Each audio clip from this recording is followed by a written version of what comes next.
6 long years. That's exactly how long we've been waiting to finally step foot into Snezhnaya, the brutal subarctic nation of the Cryo Archon.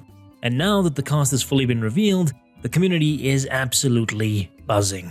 But you know me, I can't just enjoy a pretty picture, I gotta squint at it through the smoke of my own disappointment. So let's peel back the drip marketing and flavor text fairy tales and ask the question that's keeping me up at night. Are these designs a masterclass in deep Slavic Russian culture, or did HoYoverse play it a little too safe by recycling tired character tropes? I mean, look at the lineup: vampire royalty, tragic water spirits, a military commander stiff as a toy soldier. It's a fascinating roster, easily the most interesting lineup since, well, the last one we lost our minds over. And as for the Tsaritsa herself, well, I can't exactly spoil my own video now, can I? So, grab your coat, stranger. Today, we're breaking down every single Snezhnayan character design. Let's figure out if this cast actually lives up to 6 years of hype, or if I'm about to write another eulogy for my Primogem savings. Either way, it won't be the first time I've been let down, and well, it sure as hell won't be the last. Let's jam. If you're a ballet fan, the name Odette instantly brings Tchaikovsky's Swan Lake to mind. The story about the tragic princess cursed to be a white swan by day and a human by night. However, this version of Odette flips that fairy tale on its head. By day, she plays a pristine ballerina, all pirouettes and perfect posture. But by night, she's a graceful assassin, with a blade hidden somewhere that would make a Fatui agent blush. Her design leans heavily into those ballet roots, featuring soft flowing lines and feathered wing-like cuffs around her upper arms that mimic a swan in flight. She's incredibly elegant, I'll give her that, even if from the right angle she looks less like a Snezhnayan and more like Anbi from Zenless borrowing Robin's dress from Star Rail. But hey, that's just the HoYoverse shared wardrobe. They've got one tailor for 6 games and that poor guy's overworked. Visual doppelgangers aside, she's easily one of the most artistic, eye-catching designs in this cast, mixing the skill sets of assassin and ballerina while seamlessly blending pure grace with quiet danger. Now, I do have a nitpick with Odette and a few other ladies in this lineup, which I'll whine about later because that's what I do. But for now, just know, it's a solid design. The name Valery doesn't just ask for respect, it demands it. Historically, it means to be brave, valorous, or strong. And looking at the man, the developers clearly took that etymology and carved it right into his bones. He's built like a walking fortress, a heavy-duty knight or bodyguard packed with massive pauldrons and thick fur-lined shoulders. It's a clever nod to the Eurasian brown bear, Russia's national animal and the ultimate symbol of raw, untamed power. But dig a little deeper into the old myths and you'll find Vils, the Slavic god of wilderness who walked the earth as a massive bear. Back in the day, peasants wore a bear's paw as a protective charm to shield their livelihoods. And seeing the trailer show Valery actively throwing himself in front of an assassination attempt, that lore fits like a glove. Visually, the man is almost swallowed by a wall of black steel plate and dark fur. He looks like a man carrying the sheer, crushing weight of military duty.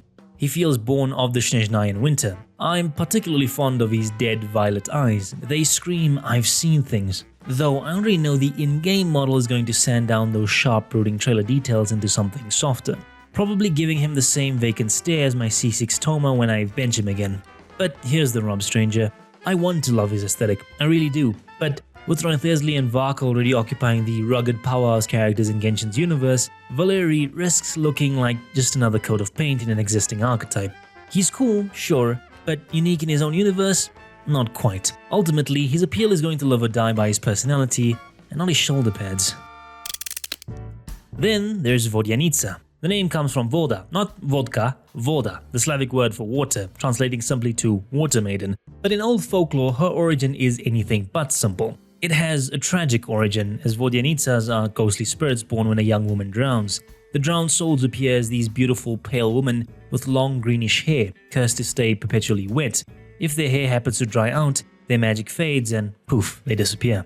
The game takes this heavy slice of Eastern European tragedy and gives it a spotlight. Quite literally. Our first impression of her is behind the curtains, prepping like a famous idol about to hit the stage. She's radiating pop star vibes right down to her unique microphone-like pendant resting on her chest. When she finally does make a grand entrance, she's revealed inside a massive pearl with oceanic visuals completely washing over the screen. With smaller white pearls woven into her hair, a fluid dress that moves like the tide, and distinct fish-like ears, she's an awesome blend of tragic Slavic water spirit and a modern alluring siren. And true to HoYoverse fashion, a new region always guarantees a new performer to sing its songs. We've had Barbara in Mondstadt, Xinyan in Liyue, Nilu in Sumeru, Farina's whole opera dive shtick in Fontaine, and now this one. At this rate, Tevat's gonna have more musicians than my local open mic night. The core of Vesna's design is built entirely on the classic marching band or ceremonial nutcracker toy soldier aesthetic. She appears to be the commander of a local military force keeping public order under the Tsaritsa. The subordinates march around in highly standardized symmetrical uniforms, tall shako hats, white trousers, and pale mint green coats. Honestly, it feels intentionally surreal, having these colorful, toy-like law enforcers serving the literal Ice Queen. Someone's got a sense of humor, and I'm not sure if it's the devs or the Tsaritsa herself. Vesna, on the other hand, catches your eye as a Fae commander. She sports a bubbly, unique silhouette complete with literal fairy wings. In early Slavic mythology, Vesna was the goddess of youth and springtime. Worshipped as the symbol of warmth and nature's awakening, she was the direct rival to Morana, the god of winter and death. Every year, Vesna's descent from her grand mountain palace brought blooming flowers and symbolic victory of life over the cold. On top of that, her name also means messenger, which fits her narrative role as a direct line to the Tsaritsa perfectly. Visually, this sets up a fascinating dichotomy. The Tsaritsa rules from the cold shadows, but in the daylight, the public has to deal with these warm, bubbly toy soldier references. I can see some folks dismissing her as fairy waifu bait, but if you look closer, her character represents an incredibly interesting lens through which to view Snezhnaya law enforcement. Next, we have a character I really like in Alyosha. Alyosha is the diminutive for Alexei, which translates to defender or protector of the people. And in a place like Snezhnaya, protecting the common folk usually means standing between them and the boot of repression. His name also carries the weight of a real-life historical figure, the Soviet-era Alyosha statue, a soldier frozen in time standing watch over a city he can never truly go home to. And looking at this boy, he's dressed for that kind of heavy burden. His aesthetic screams rugged old-school frontier hunter. He's framed as a guerrilla sniper carrying an old-fashioned hunting rifle, complete with a tribal wolf whistle. And of course, wolves are pretty much synonymous with the hunt. He's wearing something that looks like a ushanka, a Russian hat with ear flaps that protects against the cold. And if you look closely at the red and white geometric patterns running down his lapels, that is called vyshivanka, traditional Slavic embroidery. And according to traditions, those aren't just decorative shapes, no, they're a way to trace your bloodline. He looks like an Arctic version of Razor, and honestly that's a compliment. It's a grounded, practical outfit. It respects the cold and it respects the guy wearing it. On that merit alone, he's my favorite design in this new batch. Which, knowing my track record, means he'll probably be a 4-star with a kit that requires C6 and a signature weapon I'll never see, but I'll still main him out of sheer stubbornness and bad taste. Next on the block we have Danica. Her design leans hard into the high contrast black and white layout with Victorian sensibilities. To put it bluntly, we're getting another maid. And frankly, this game already has enough of them to staff a mansion with a tea party in a villainess manhwa. Unlike Noelle, who plays the maid knight, or Sandrone, the maid puppeteer, or Inefa, the maid robot, Danica is framed as a maid assassin. We've seen the Victorian frills played out so many times in Genshin that pulling from the exact same well feels uninspired. It's the least impressive look in the entire cast if I'm being honest. But her namesake might just salvage her soul. In the old myths, Danica was the radiant morning star, the sun's younger sister. As the keeper of the gates, her job was to open the palace doors every morning and let the daylight spill across the earth. She was a symbol of guidance, being the night star that signaled the arrival of day. It gives us a little hint at her potential, someone willing to do the ugly work in the dark so the rest of the world can walk safely in the light. Very Rosaria, the church maid. Ultimately though, the visual execution is just a standard issue. Having another assassin in a maid outfit makes this the weakest design in the cast, no matter how fascinating the mythology underneath might be. It's like putting a gourmet filling inside a stale pastry. Sure, the inside's great, but you have to chew through the same old crust. And at this point, kinda sick of the crust. Then there's this fellow, and let me tell you stranger, you take one look at the pale skin, crimson eyes, and sharply pointed ears, and you know exactly what kind of monster you're dealing with. Vampire royalty. Or at least that's what I'd like to believe, since the game doesn't really establish if vampires exist in the world of Genshin Impact. Nor is dressed to project absolute authority. He wears a structured, asymmetrical dark coat with sharp shoulder pads. The draping is a nice touch. It implies a man who hides his true motives behind a wall of rigid etiquette and nobility, while that streak of grey hair reminds you he's been around a long time. And for those of you with sharp eyes, you've probably already noticed the mark on his neck, which looks a lot like the star brand on Albedo. It hints at a connection to ancient Kandria, but I'll let the hardcore theorists fight over that one. Personally, I think Noi looks a hell of a lot like Nouvellette, and I don't think that's an accident. Noi has those elongated slit pupils that belong to devout draconic beings, and his formal attire is incredibly close to the Hydro Dragon's courtroom drip.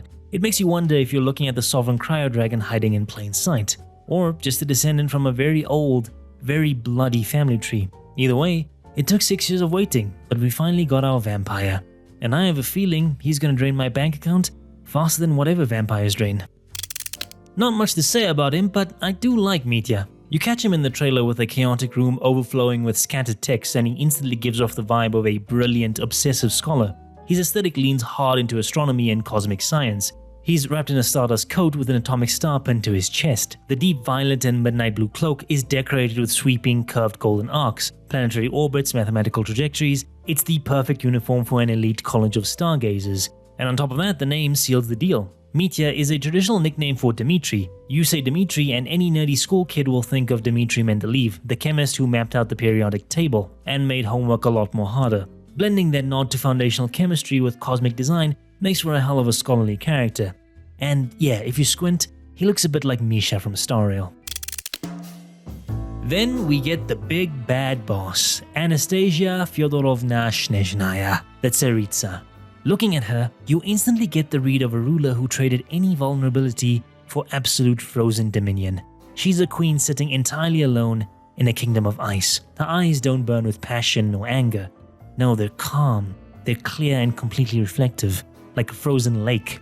With those icy silver eyes and light blue hair, she's a perfect match for Venti's old warning about the Archon with no love left for her people. Her clothing is heavily layered in rigid crystal-like furs and pristine white silks. She looks physically isolated, untouchable, a living statue of ice. There isn't a single soft or warm color in her palette. She stripped away all comfort in pursuit of her end goal. But it's not just the visual level, there's also the etymology here, because it has some distinct layers. First is Anastasia. It comes from the Greek word for resurrection. It paints a picture of a survivor climbing out of the ice after everything's been taken. Historically, it's also associated with Grand Duchess Anastasia Nikolaevna, hidden royalty, the last breath of the fallen empire. Then there's Fyodorovna, meaning daughter of Fyodor or gift of God. In the Romanov dynasty, this was the patronymic name given to foreign princesses when they converted to marry into the imperial family. It carries a heavy burden of obligation, a woman sacrificing her personal freedom, her original home, to assume the throne of immense power. Finally, Snezhnaya is the feminine form of Snowy. She doesn't just survive the winter, she is the winter. Her name is a phenomenal fictional silhouette, the resilience of a survivor, the burdened majesty of imperial blood, the unforgiving cold that forged her. All of that is there and waiting to be explored. There's so much behind this name you could get lost for hours. But symbolic details aside, I have very mixed feelings about the overall execution, and I can see why parts of the community are actually rubbing their temples in disappointment.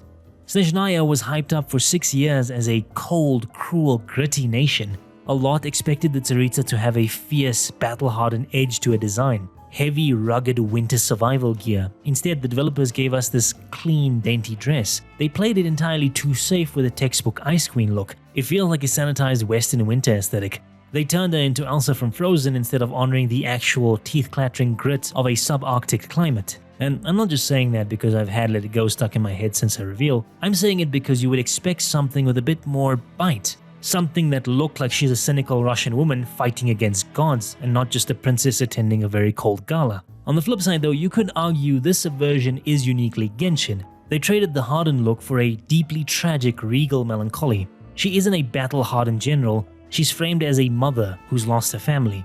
Her cold, serene, deeply sad expression makes her look exactly like a tragic winter queen should. The elegance and royalty is still there. The region might be harsh, but her noble lineage is beautifully maintained. Honestly, it's up to you which side you lean towards, the generic Ice Queen camp or the tragic maternal sorrow camp. I can understand both arguments, which is probably why I feel so conflicted.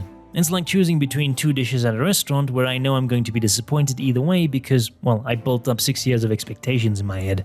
Ultimately, while I do appreciate the Tsaritsa's look, I'm keeping my expectations for her actual role in the story completely in check. After the writing team's execution of Raiden Shogun and the polarizing subversion of Mavuika, my trust in how they handle adult female Archons is running on fumes.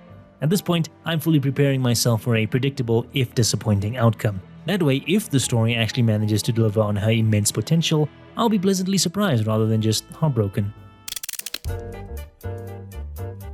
So in conclusion, where does this leave us? Overall, this is one of the more stronger regional rosters we've seen, I'll give him that much. But let's be honest, stranger, it's largely carried by the men. Snezhnaya literally translates to snowy. It's a brutal, unforgiving landscape where the wind doesn't just bite, it consumes. And the male characters, they actually look like they belong out there in the cold.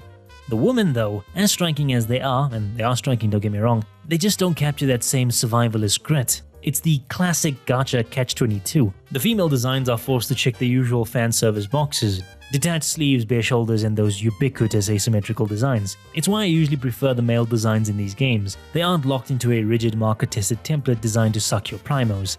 They just get to be characters. Instead of honoring the heavy layers and hardened survival culture you actually need to keep your blood pumping in a subarctic winter, the developers went with a cleaner, safer European aesthetic for the ladies. Because of that visual dilution, half of the female cast looks more like they wandered out of a Fontaine marching band than they were forged in a harsh northern frontier. The litmus test for me is putting up a bunch of designs and asking whether these girls are Fontanian or Snezhnayan, and I would probably get mixed answers, which is a problem when you've got 6 years of world building telling me otherwise. It's like showing up to a funeral in a party dress. Sure, you'll look good, but you've completely missed the point.